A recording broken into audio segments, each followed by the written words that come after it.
కోడేంది అని అంటే కనుక ఎన్టీఆర్ పాదం. ఇది నాన్న ఎవరి పాదం? ఎన్టీఆర్ పాదం. ఫస్ట్ ఆ 8 మంది ఎవరో వాళ్ళ పేరు గుర్తు పెట్టుకుందాం నాన్న.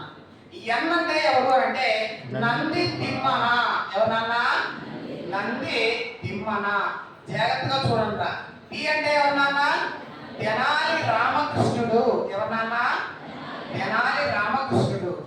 ఆర్ అంటే ఎవరు అంటే రామరాస భూషణుడు. ఎవరన్నా? రామరాస భూషణుడు. పి అంటే ఎవరు అంటే పింగళి సూరణ. ఎవరన్నా? పింగళి సూరణ. ఏ అంటే ఎవరు అంటే అల్లసాని పెద్దన. ఎవరన్నా? అల్లసాని పెద్దన. టీ అంటే ఎవరు అంటే దూర్చటి. ఎవరన్నా? దూర్చటి. మరి అలాగే ఏ అంటే ఎవరు అంటే అయ్యలరాసు రామభద్రుడు. ఎవరన్నా? అయ్యలరాసు రామభద్రుడు. ఇక ఎం అంటే ఎవరు అంటే మాదయ్య గారి మల్లన. ఎవరన్నా? మాదయ్య గారి. సో అస్తుతి గజాలు ఎవరి ఆస్థానంలో ఉన్నారా? మాట్లాడరే. శ్రీకృష్ణదేవరాయల యొక్క ఆస్థానాన్ని ఏమన్నారా? అష్టది గజాలు. ఎంతమంది కవులు ఉన్నారా?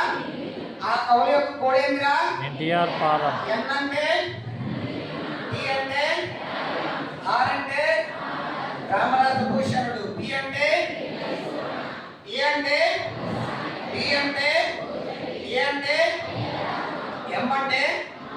అయితే ఈ అష్టదిగ్గజాలు 8 మంది ఉన్నారు కదా నాన్న. ఈ 8 మందిలో అత్యంత ప్రముఖ వ్యక్తి ఎవరు అంటే అల్లాసాని పెద్దన. ఎవరన్నా? ఈయన రాసిన గ్రంథం ఏంటి అంటే నాన్న మను చరిత్ర. ఏదన్నా? మను చరిత్ర అనే గ్రంథాన్ని రాశాడు. అలాగే హరికథాసారం. ఏ సారం నాన్న? హరికథాసారం అనేటటువంటి గ్రంథాలే రాయడం జరిగింది. సో మను చరిత్ర, హరికథాసారం అనేటటువంటి గ్రంథాలు ఎవరు రాస్తారన్నా? అల్లాసాని పెద్దన. సో ఈ 2 గ్రంథాలు కూడా ఏ ప్రక్రియకి చెందిన గ్రంథాలు అంటే ప్రబంధానికి చెందినవి. దేనికి నాన్న? ప్రబంధం.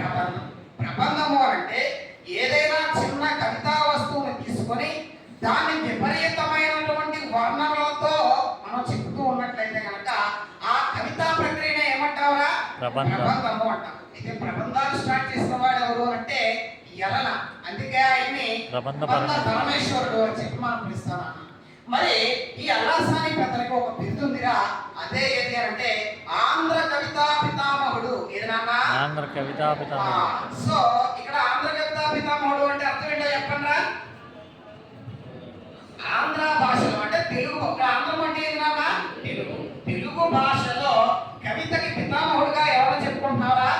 అల్లాసాని పెద్దన. సో అల్లాసాని పెద్దన రాసిన ఒక గ్రంథం ఏదన్నా? మను చరిత్ర. మరి ఈ మను చరిత్రకి అసలు పేరు ఏంటి అంటే స్వారోచిత మను సంభవం. ఏదన్నా? స్వారోచిత మను సంభవం. మరి పాత తెలుగు టెక్స్ట్ బుక్ లో 10th క్లాస్ లో ఒక పాఠం ఉంటుంది నాన్న, ప్రవరుని స్వాగతము అని చెప్పి. సో ప్రవరుడు అనేటటువంటి ఒక ఆయన ఏం చేస్తాడు అంటే ఒక స్వామికి ఇచ్చినటువంటి లేపనాన్ని కాలికి రాసుకుని హిమాలయాలకు వెళ్ళిపోతాడు. సో హిమాలయాలకు వెళ్ళిపోయి అక్కడ ఉండేటటువంటి హిమాలయాలను వర్ణిస్తూ ఉంటాడు నాన్న. సో ఈ రోజు కూడా ప్రపంచ తెలుగు మహాసభలు